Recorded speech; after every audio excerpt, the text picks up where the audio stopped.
I usually share with you my frustration, why suffering, and I'm a victim of my relationship with my neighbors. And now I want to share with you this. They're singing, they're laughing, I think they're dancing. Their daughter, I guess she's my age, she's the best laugh. I love her laugh. It's really gorgeous. So now they're dancing and having fun, and it's beautiful.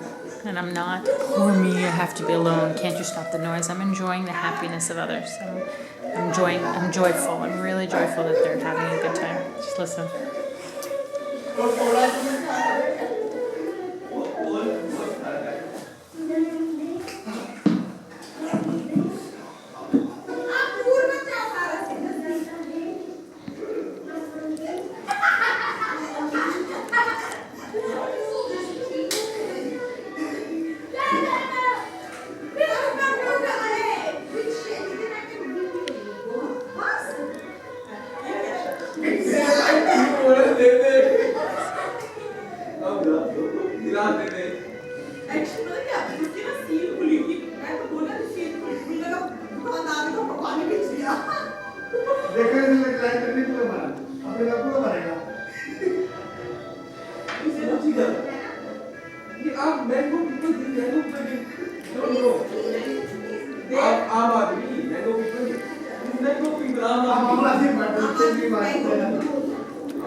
So, I wanted to show you that too.